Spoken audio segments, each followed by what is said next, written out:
Alhamdulillah kembali lagi bersama kita di Fajar Berkah Pasti Berkah. Kita lagi asik-asik nih ngobrolin tentang rizki yang dikirimkan dari Allah Subhanahu wa Ta'ala. Betul sekali Kak Ririn. Kakak-kakak, aku ada pertanyaan lagi nih. Apa itu Kak Ririn? Mau tanya ke Pak Ustadz, boleh Pak Ustadz? Boleh. Nah Pak Ustadz, kita kan tadi berbicara tentang rizki ya Pak Ustadz. Ya, betul. Nah, tanggapannya itu ketika kita dikasih rizki yang begitu melimpah, rasa syukur dan tindakan apa yang harus kita lakukan Pak Ustadz? Ya. Supaya kita bisa mensyukuri nikmat itu. Ya. Terima kasih, Neng.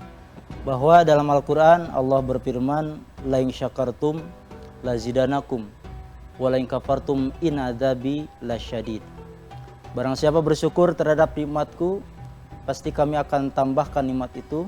Tetapi sebaliknya ketika kufur maka azab yang diberikan kepada kalian. Dalam Al-Quran surat Ibrahim ayat ke-7.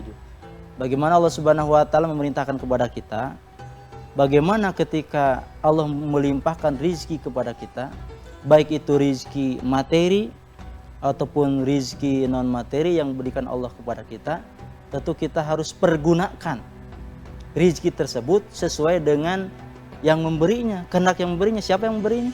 Allah. Jadi kita harus menggunakan rizki tersebut sesuai dengan kehendak Allah. Contoh hari ini kita diberikan oleh rizki kesempurnaan jasad. Jadi alhamdulillah kita sempurna nih kalau dari jasad. Hidung kita lubangnya nggak ke atas tapi ke bawah. Kemudian telinga kita kanan dan kiri, tangan kita Allah berikan kesempurnaan jasad, itu adalah rizki Allah berikan kepada kita.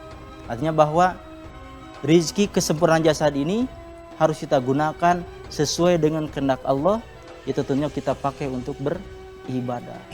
Mata kita dipakai beribadah, telinga kita didengarkan hal-hal yang baik, mulut kita dijaga untuk senantiasa berbicara yang baik.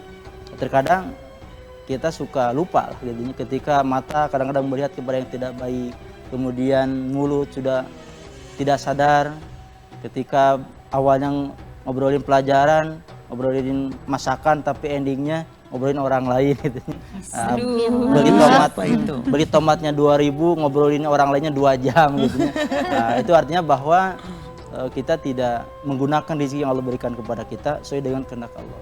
Jadi intinya gini, rezeki ini Allah berikan kepada kita, tentu kita gunakan sesuai dengan yang memberi itu Allah. Itu saja Pak Ustadz. Ya.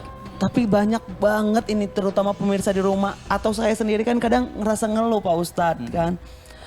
Kok saya itu kurang uang, rezekinya itu seret, apa ditutup orang. Gimana cara saya gitu Pak Ustadz untuk membukakan rezeki? Apakah harus diruqyah Pak Ustadz atau bagaimana kira-kira? Iya, jadi tadi di awal kita sudah bahas bahwa Allah telah meluaskan rezeki seseorang dan menyempitkan rezeki seseorang, artinya bahwa setiap orang sudah ada takarannya. Tapi kita kembalikan lagi, kita ikhtiar, ada usaha. Kok kenapa rezeki saya seperti ini? Orang lain sudah kebeli mobil, kita masih nggak goes situnya. Ya itu, kita harus menyadari bahwa tentu itu adalah proses. Yang paling penting adalah bagaimana supaya rezeki kita lancar. Ya tadi yang disampaikan di awal, kita harus berbanyak zikir. Kemudian yang kedua adalah sebagai sabda Rasulullah, aktsiru min tilawatil Quran fi buyutikum. Perbanyaklah kita membaca Al-Quran di rumah-rumah kita. Kalau ini saya lihatnya wajah sudah wajah Quran semua nih. Masya Allah. Kalau dilihat dari aura-auranya sudah kelihatan sudah hafal 30 juz katanya. Masya Allah. Juz 30. Oh, ya, alhamdulillah juz 30 halaman terakhir ya lumayan lah. Dari surat An-Nasr ke sini kan ya. Gitu. Jadi kita kembali ke yang tadi bahwa bagaimana supaya rezeki kita lancar? Sabda Rasulullah, perbanyaklah membaca Al-Quran di rumah-rumah kita. Gitu. Dimana Quran itu banyak 30 juz, 114 surat. Ya kita sebagai umat Islam, sebagai bacaan wajib, kita wajib membaca Quran. Gitu. Kemudian sebaliknya, ketika di rumah tersebut tidak pernah dibacakan Quran, ya, maka akan disedikitkan kebaikannya, akan diperbanyak kejelekannya, dan akan disempitkan di dalam usahanya. Ya, gitu. Jadi dalam hadis ini Rasul menggambarkan kita, memberikan motivasi bahwa ketika Allah ingin memberikan keberkahan kepada kita ingin diberikan keluasan rezeki, diluaskan di dalam urusan kita, Artinya tadi perbanyaklah membaca Al-Quran. Itu secara tidak langsung itu sedang meruqyah diri kita sendiri, ngebersihkan hati, karena segala sesuatu tergantung tadi dalam hati kita. Ketika hati kita ini ada penyakit, maka itu akan berpengaruh terhadap rezeki kita. Contoh si Ayah punya apa namanya pandangan jelek ke orang lain, wah si Anu mah gitu. Jadi sudah kita ada prasangka jelek ke orang lain, itu diantaranya bisa menghambat rezeki kita. Ketika kita punya iri lah ke orang lain, Betul, iri itu bisa menghalangi terhadap rezeki kita. Jadi intinya dalam hal rezeki kita harus berlapang dada, jangan berprasangka tidak baik kepada orang lain, dan tadi kita perbanyaklah membaca Al-Quran. Itu kan. Jadi luar biasa Betul ya. berarti semuanya tetap dimulai dari diri sendiri. Betul. Ya. Betul. Walaupun kadang gini Pak Ustadz, jujur ya. Apa Misalnya nih? ada Apa nih? orang tuh yang kaya raya, Iya. tapi nggak sholat gitu ya Pak Ustadz. Dalam hati kita kan dia aja, Kenapa nih? iya gitu? kok bisa dia kaya Padahal gitu. kita sholat kok gak kaya-kaya Kok nggak kaya-kaya, gitu. mungkin Iya, pemirsa di betul. rumah ngerasain hal itu juga Pak Ustadz. Ya, Kok betul. kita itu udah ngaji, udah bersedekah, udah sholat, Sholat, puasa, rajin. kok nggak kaya-kaya? Yang sebelah itu sholat Ya, enggak, jarang. Oh, minum enggak ya? minuman keras, Waduh. Betul. jahat. Tapi kok- mobilnya udah di mana-mana gitu. itu gimana Pak Ustadz? Hati kita mau berusaha untuk lapang dada tapi nggak bisa Pak Ustadz. Itu gimana tanggapan Pak Ustadz?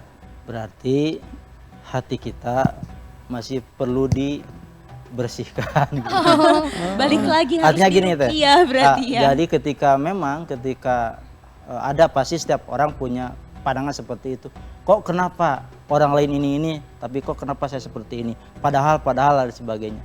Jadi yang pertama kita luruskan bahwa niat kita ibadah kepada Allah hanya untuk mengabdikan diri kepada Allah Subhanahu wa taala. Ketika memang orang lain tidak pernah ibadah, bahkan menolak terhadap aturan Allah, diantaranya tidak mau sholat dan sebagainya, mungkin Allah sedang memberikan apa namanya istilah bahasa Sunda mau diangkat lah, sudah di atas didedet gitu.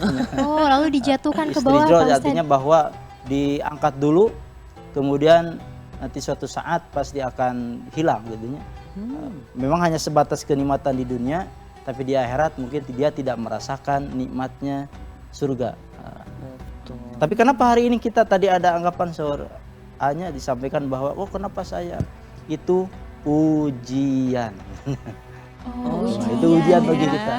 Ujian karena tadi hidup kita tidak terlepas dari namanya ujian.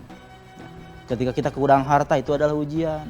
Kekurangan jiwa adalah kita ujian, kekurangan makan itu adalah ujian. Jadi semua itu adalah ujian. Kalau ujian ya kita kembalikan saja kepada Allah. Ya Allah, ya tinggal memusatkan doa kita kepada Allah Subhanahu wa taala. Itu Teh ya. Bahwa sekali lagi ketika hal itu terjadi, kita harus bersihkan hati dan kembalikan kepada Allah. Masya Allah. Gitu. Aku juga mau tanya nih Ya, Kak, boleh. Apa nih. itu Kak? Kan aku sebagai orang yang gak enakan ya nih, kalau misalnya ada orang mau minta tolong tapi posisinya nih rezeki kitanya juga belum ada, apa nih yang harus aku lakuin tuh apa sih Kak? Sedangkan Ya, aku gak enakan gitu orangnya. Kayak yang minjem utang gitu. Iya, Mbak. nah itu. Iya, mau nagihnya juga, waduh gimana ya Betul. gitu. Kadang yang ditagihnya Betul. justru lebih galak loh. Ini Ya. curhatan ya Pak Ustadz. Makanya itu masalah pribadi kayaknya itu. Jadi betul Teh, bahwa ketika kita di posisi kita sedang tidak ada, kemudian satu sisi orang lain membutuhkan kita, membutuhkan bantuan kita. Kita punya uang hanya 10.000, tapi orang lain membutuhkan, lebih membutuhkan. Inilah kita akan diuji oleh dalam keadaan seperti ini. Kita berpaku kepada Quran bahwa orang yang ciri orang bertakwa adalah bisa bersedekah, menginfakkan hartanya dalam keadaan lapang dan sempit. Mungkin dalam posisi Teteh tadi disampaikan itu adalah dalam kondisi sempit ya. Nah, di antara ketika kita memberikan kepada orang lain, berarti kita termasuk orang yang bertakwa. Dan kita harus pahami dan sadari bahwa pada dasarnya ketika orang lain membutuhkan kita, datang kepada kita, pada dasarnya itu sedang membukakan jalan kebaikan bagi kita. Peluang untuk diberikan rezeki yang lebih oleh Allah Subhanahu wa taala. Jadi tidak ada rumusnya ketika orang bersedekah, orang bersedekah miskin Teh. Jadi usahakan ketika kita memang kondisi kita tidak punya, adapun kita perlu gitu ya, otomatis kita harus memberikan dengan, kalaupun tidak bisa berarti kita harus dengan kata-kata yang bijak dan tidak menyakitkan gitu ya. Ulah diusir, saya tidak ada. Itu bahaya ya. Itu mungkin teh ya. Jadi, Masya Allah, terima kasih loh. Baru tahu loh saya harus dibantu Iya. gitu Pak Ustadz. Subhanallah sekali ya ilmu Ustadz ini. Nah, tapi pemirsa di rumah jangan tetap kemana-mana. Kita akan ada pariwara yang mau lewat, tetap di Fajar Berkah. pasti berkah.